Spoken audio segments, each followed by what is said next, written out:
आप सभी लोग जानते हैं कि वक्फ बिल का मामला सुप्रीम कोर्ट में चल रहा था। गुरुवार को सुनवाई करने के बाद यह मामला सुरक्षित रख लिया गया है। CJI B R. गवई ने कहा है कि वक्फ बिल का मामला सिर्फ इस्लाम तक जुड़ा नहीं है, यह हिंदुओं का भी मोक्ष है। वक्फ बिल पर इकरा हसन ने अपनी प्रतिक्रिया जाहिर की है और बताया है कि हमें उम्मीद है कि सुप्रीम कोर्ट हमारे पक्ष में फैसला करेगा। यह मामला सुरक्षित रखा गया है। इकरा हसन ने आगे बताया है कि अभी डेमोक्रेसी जिंदा है। जहां पर डेमोक्रेसी नहीं है, जहां पर तानाशाही है, वहां पर तख्ता पलट हो चुका है। हमारे यहाँ तो डेमोक्रेसी है जिसकी सांसें अभी जिंदा है। आप लोगों के हाथ में है कि आप लोग सरकार को चेंज कर सकते हैं। अभी बिहार का चुनाव आने वाला है जिसमें आप लोग अपना मत जाहिर करके सरकार को यह बता सकते हैं कि हम अभी हिंदू मुस्लिम दोनों एक साथ हैं। सुप्रीम कोर्ट में वक्फ बिल को लेकर क्या क्या बात हुई, आप लोग इकरा हसन की ज़बानी सुनेंगे। जी अस्सलाम वालेकुम, नमस्कार, आदाब। आज सबसे पहले मैं एपीसीआर और आईएमसीआर का शुक्रिया अदा करना चाहती हूँ कि आप लोगों ने इतने ज़हीन लोगों को यहाँ पर इकट्ठा किया और सबको अपनी बात रखने का और आगे जो रोड मैप है इस बेहद गंभीर विषय को लेकर वो तय करने का हमें यहाँ पर मौका मिला है। मैं अदीब साहब का धन्यवाद करना चाहती हूँ जो लगातार इस तरह की कॉन्फ्रेंसेस कराते हैं और इससे हमारा भी जहन खुलता है, हमें भी बहुत सी बातों की जानकारी मिलती है। अभी 5 अप्रैल को जो ये बिल पास हुआ, इस बिल का नाम उम्मीद दिया गया है, लेकिन उम्मीद की कोई किरण इस बिल में नहीं है। पर फिर भी मैं अपनी बात अगर किसी मुद्दे पे करना चाहती हूँ तो वो उम्मीद के मुद्दे पे करना चाहती हूँ, क्योंकि ना उम्मीदी कुफ्र है, तो हमें उम्मीद रखनी है। और इसका सबसे बड़ा उदाहरण ये है कि सिर्फ 24 सांसद मुसलमान थे जब ये बिल पेश किया गया, लेकिन 232 लोगों ने इसके खिलाफ वोट किया है। तो ये सबसे बड़ा उम्मीदी का हमारा उदाहरण है।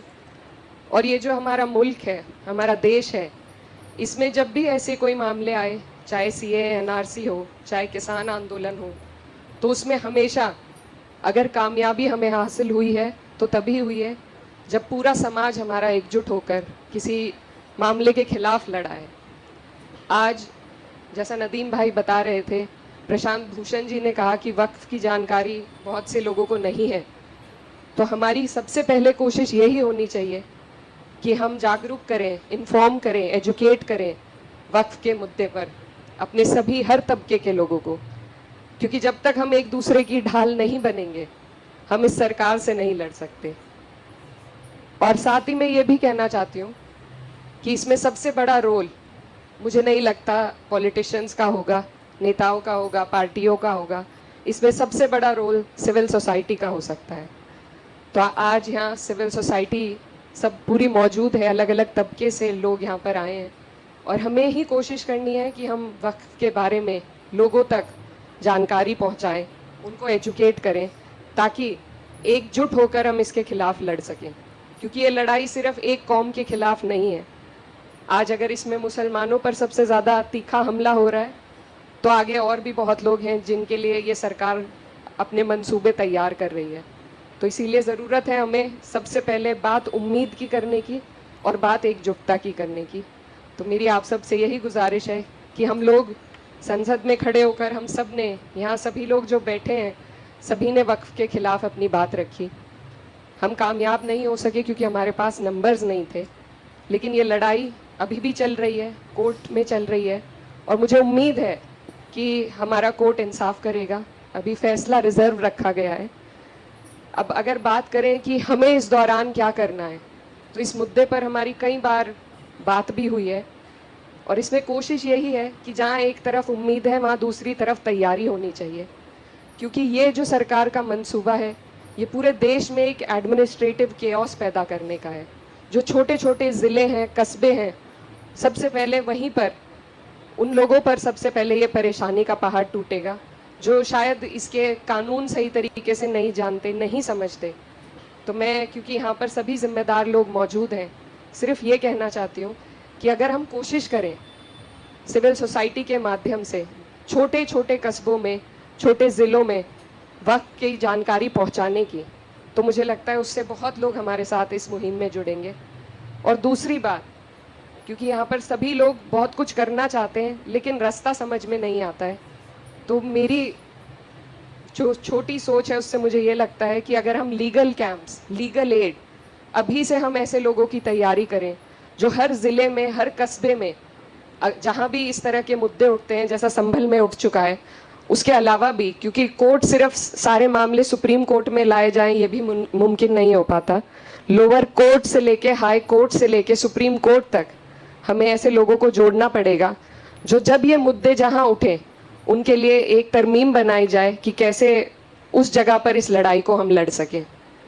अभी हमारे एक स्टूडेंट लीडर थे, उन्होंने बहुत अच्छी बात कही और समाजवादी पार्टी पर भी सवाल उठाया। ये जगह पार्टी की बात करने की नहीं है, लेकिन मैं फिर भी ये कहना चाहती हूँ कि हमारे देश में जो भी कुछ हो रहा है वो राजनीति से होकर गुजरता है, जैसे कि वक्फ भी है।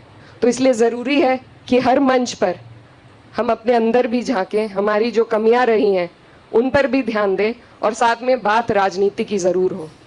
द वर्ड ए पॉलिटिकल, इससे मुझे बड़ी नफरत है क्योंकि कुछ भी हमारे देश में ए पॉलिटिकल नहीं होता है।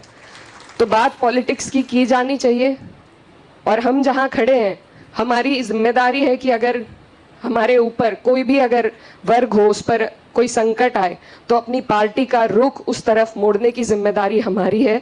और मुझे लगता है कि अब तक हमने कोशिश की है कि पार्टी ने एक मजबूत रुख पेश किया है वक्फ के खिलाफ और हर एक मुद्दे पर, और आगे भी इस जिम्मेदारी को, जिया भाई भी यहाँ पर हैं, हम सभी लोग निभाएंगे और बाकी जो पार्टीज यहाँ मौजूद हैं उनसे भी हमें ये उम्मीद है।